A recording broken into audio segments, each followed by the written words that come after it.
Beyond the Gates spoilers tease that Anita Dupree, wife of Vernon Dupree, may be harboring secrets that go far deeper than anyone in the town could have guessed.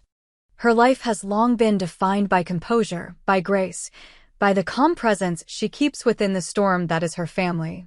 But that composure is on the verge of fracturing. It begins the moment Anita learns of Kenny's death. It wasn't the news of Kenny himself that sent a tremor through her chest. She didn't know the man well. She had only heard of him in half-whispered mentions from Martin or Vernon. Kenny was the angry outsider, the dangerous one, the blackmailer, the threat they had quietly and collectively hoped would vanish. And now he had. Anita asked Vernon for details, and to her surprise, Vernon confessed. He told her that Kenny was dead because Bill Hamilton ordered it. Vernon hadn't pulled the trigger, but he hadn't stopped it either. His silence, he admitted, had given permission. He said it as though it were a noble Tina sacrifice to protect the family. But Anita didn't see it that way. Her first instinct wasn't gratitude. It was dread. She realized then that the people around her had become killers in the name of peace. Vernon tried to soothe her. He said there was no more threat, no more loose ends. Kenny was gone, and no one else knew the truth. Martin was safe. Their family was finally safe. But Anita didn't feel safe. She felt watched. Haunted. Her instincts told her something had been overlooked. She started taking walks again, something she hadn't done in years. Long ones. Quiet streets. Her mind spinning. And that's how she ended up at the cemetery. It was an accident, or so it seemed. She had gone to visit her sister's grave, something she did only occasionally. But as she walked the stone paths, she caught sight of another woman kneeling at a different grave. One that had fresh flowers, a small photo frame stuck into the dirt, and the name, Kenneth James Carter. Kenny. Anita paused, her heart thudding. There was something familiar about the woman.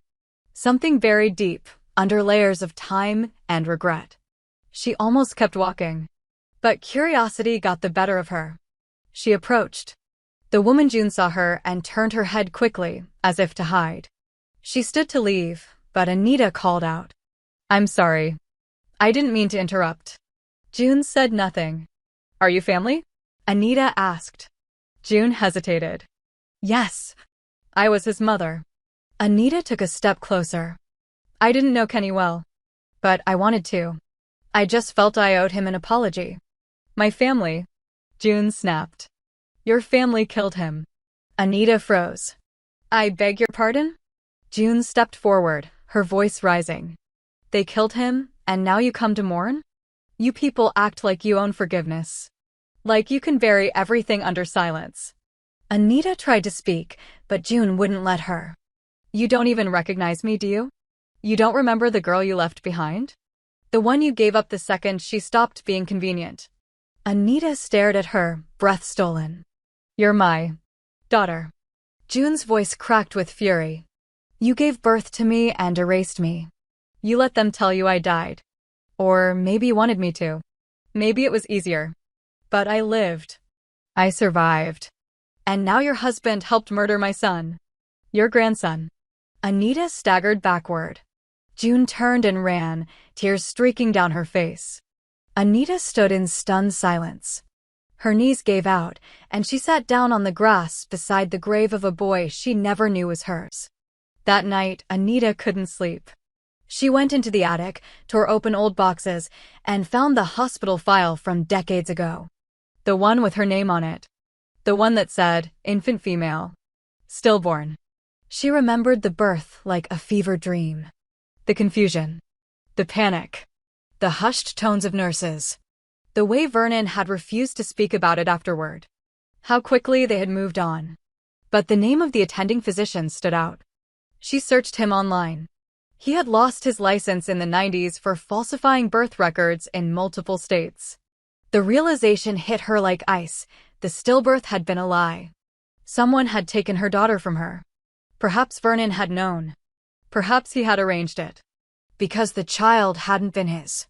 Anita had been young and overwhelmed when she met Vernon. But before him, there had been someone else. A man she never spoke of, not even to her closest friends. A brief affair. A mistake, Vernon had called it. Now it all made a grotesque kind of sense. She needed answers. But Vernon wouldn't give them. The next morning, Anita confronted him. She showed him the record. She told him about June. About Kenny. Vernon paled. "I did it to protect you," he said. From what? From a child. From shame. From scandal. From raising another man's baby. Anita slapped him. It was the first time in 40 years. She told him she was leaving. Not just the house, but the marriage. The legacy. Everything. She packed a bag and went to Ashley Morgan. She told her everything. Ashley listened. She had seen the broken pieces of this family scattered over the years, but this was something new. Something horrifying. Together, they began to piece together what had happened. How June had ended up in foster care. How the hospital had been paid off. How Vernon, with his connections and charm, had wiped away an entire life. Anita decided she would find June. She would try, even if it was too late for forgiveness. She had a right to grieve her daughter. And she had a responsibility to finally choose the truth. But the journey was just beginning. Because June, in her grief and fury, had begun her own investigation. And what she would find would shake the very foundation of the Dupree family tree.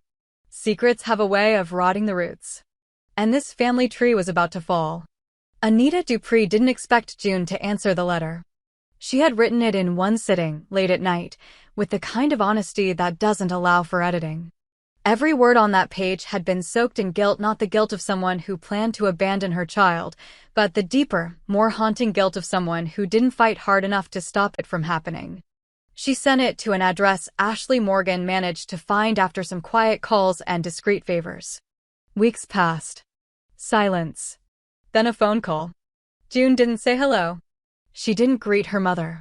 Her voice was cold, restrained. "You want to talk? We talk in person. Not in letters." Anita agreed immediately. They met in the back corner of a modest diner on the edge of town. No witnesses. No interruptions. Just two women carrying the weight of decades between them. June didn't waste time. "Why didn't you come for me?"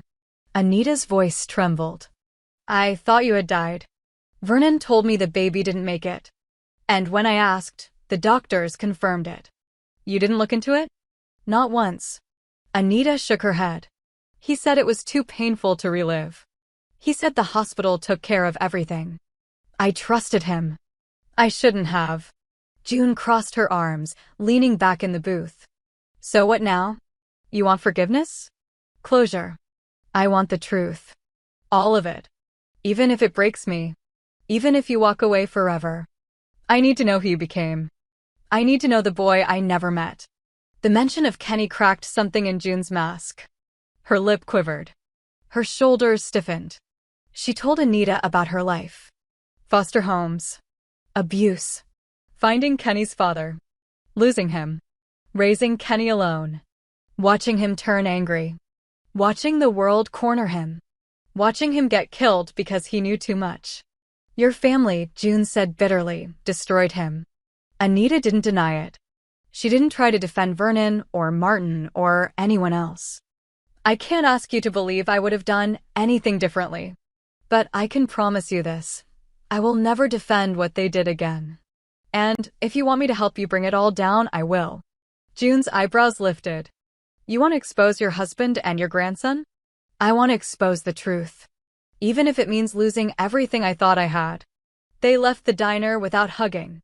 But June didn't walk away angry. She walked away thoughtful.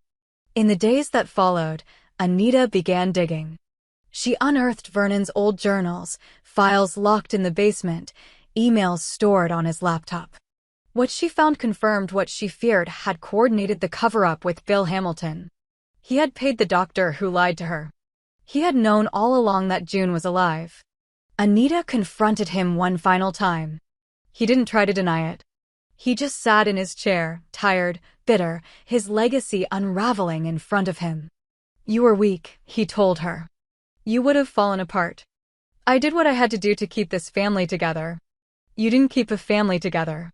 You tore one apart. She packed what she needed and left the house for good. Ashley helped Anita move into a small townhouse across town. There, Anita started over. She began volunteering at the same resource center that Haley Carter helped run. She met women like her. Survivors of control, of silence, of men who dictated their lives behind polite smiles. Meanwhile, June decided she wasn't done. She went to the sheriff's office and requested a formal inquest into Kenny's death. The new district attorney, under pressure from earlier scandals involving Bill Hamilton, agreed to reopen the case. Martin Richardson was called in for questioning. He denied everything at first. Said Kenny had been a threat, yes, but not one worth killing. But then June showed up with a statement from Anita, confirming Vernon's confession and her own knowledge of the doctor's involvement. Martin asked for a lawyer. The investigation expanded. Subpoenas were issued. Records re-examined. What had once been a neat story about a violent man meeting an unfortunate end became a web of conspiracies spanning decades. Public opinion turned. Vernon Dupree became a name whispered with disdain. Martin's reputation, once secure, began to erode. His daughters were pulled out of school for safety. The family that had ruled quietly from behind the scenes was now on full display. Through it all, Anita and June began a cautious rebuilding. They didn't become mother and daughter overnight. Too much pain stood between them. But they met for coffee, shared memories, spoke honestly, sometimes angrily, sometimes tearfully, but always honestly. One afternoon, Anita brought a small box of baby items. A knitted blanket. A name tag from the original hospital. It was all I had left of you, she said. Even when I thought you were gone, I couldn't throw it away. June held the blanket like a piece of herself. As the case against the Dupree family moved forward, Vernon was declared unfit to stand trial. Dementia. He was placed in long-term care, silent and unaware. Martin struck a deal. In exchange for full immunity, he provided testimony against other figures involved in the wider web, including names no one expected. Bankers. Judges. Local officials. It wasn't redemption. But it was a start. On the anniversary of Kenny's death, June and Anita stood side by side at his grave. June placed a hand on the headstone. He wasn't perfect. But he deserved better. Anita nodded. You both did. They didn't forgive each other that day. But they mourned together. That, in itself, was healing. In time, Anita began mentoring young women at the center. She told her story only when it was needed. Not for sympathy, but to show that silence doesn't have to be the end. And June? She started writing. First a journal. Then articles. Then a full-length memoir. She titled it Buried Twice. It was picked up by a publisher. In the final chapter, she wrote, My mother didn't save me, but she didn't leave me in the dark forever. Sometimes, we meet the people who hurt us not to heal, but to end the cycle before it touches someone else. Their story was never simple, never neat, but it was real. And finally, it was theirs. The years that followed June's memoir were quieter, but not absent of consequence. In the wake of public exposure and legal inquiries, the Dupree name faded from power and prominence.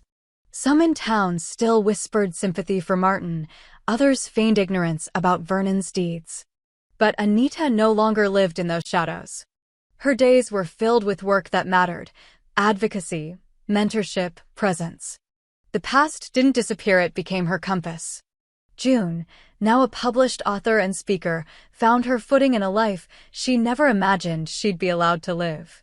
She traveled, taught workshops on truth-telling, and guided young women navigating the foster system. She never remarried. She didn't need to. Her life was full. But the truth has a habit of evolving, even when you think you've uncovered all of it. It started when a woman named Clara reached out. She had read June's book and was certain she recognized someone in the story Kenny. She had lived with him briefly during her time in juvenile care and believed she might be the mother of Kenny's child. June was stunned. She and Kenny had been estranged for much of his adult life, and he never mentioned a child. But when Clara sent a photo, there was no denying the resemblance. The child, a boy named Marcus, was 10 years old and bore the same piercing eyes and angular jawline as Kenny. Anita sat beside June in the kitchen when the photo arrived. Neither spoke at first. The silence was heavy with implications. "That's your grandson," Anita said softly. June didn't answer. She stood and paced, clutching the photo like it might change if she looked at it long enough. "What do I even do with this?" she asked. "You meet him. You meet them both," Anita replied. "You don't let history repeat." The meeting was arranged quietly. Clara had been cautious, afraid of judgment, afraid of exposing Marcus to more instability. But when she met June and Anita, something shifted. They were not what she expected. They were broken people who had rebuilt. Not perfectly, but with integrity. Marcus, shy and observant, sat between the two women as they told stories about Kenny. The good ones, the messy ones, the human ones. He asked questions. Listened closely. Then, with the disarming honesty of a child, he looked at June and asked, "Why did he die?" June took a breath and answered simply, "Because adults sometimes make terrible choices to protect lies. And those choices hurt people who never asked to be part of it." Marcus nodded. "But you're not lying now?" June looked at Anita, then back at him. "No. Never again." Over time, Clara allowed Marcus to visit regularly. Anita taught him how to garden. June told him bedtime stories she had once dreamed of telling Kenny. For a while, there was peace. But in the quiet, another truth began to push its way to the surface. Ashley Morgan, still working within the social care system, contacted June with news. During the reopened investigations, a storage unit registered to one of Vernon's shell companies had been seized. Inside were record birth certificates, correspondence, old photos.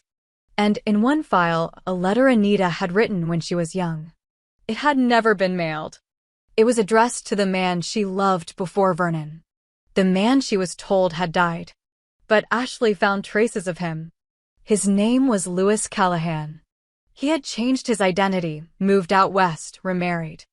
He had passed away 2 years ago. But he had a daughter from another marriage. A half-sister to June. Anita sat with the knowledge for days before telling June. "I don't know if you want to know her," she said. "But you have a sister. Her name is Rose." June laughed, but it was dry and tired. "Another twist. Another stranger with my blood." "She's not a stranger. Not if you don't want her to be." Letters were exchanged. Then calls. Rose had always wondered about her father's first family. She never imagined he had a child he never met. The two women bonded over questions they couldn't answer and the shared gaps they'd both inherited. When Rose visited, she brought photos of Lewis, of his life, his final years. Anita wept over them. She hadn't known she was still mourning him. But seeing his face again reminded her of who she had once been, before Vernon, before betrayal. Rose, June, Anita, and Marcus shared dinner that night on the porch of Anita's townhouse. They were an unconventional family, built not from structure but survival. Built from choice. The past didn't go away. But it no longer controlled them. On what would have been Kenny's 35th birthday, June, Anita, and Marcus returned to the cemetery. This time, they brought more than flowers. They brought a stone bench engraved with the words, "He lived. He mattered. We remember." Marcus sat beside it quietly, then asked his mother and grandmother if he could stay a few minutes alone. They gave him space. He pulled a folded piece of paper from his pocket and read aloud the letter he wrote for a class project to someone I never got to meet. It ended with, "I hope I make better choices." "I think you would have wanted that." In the distance, Anita and June stood together. They didn't speak. They didn't need to. They had lived long enough in silence. Now they lived in truth. And through Marcus, through Rose, through every life they touched with their stories, the truth would echo forward. Not as legacy, but as light.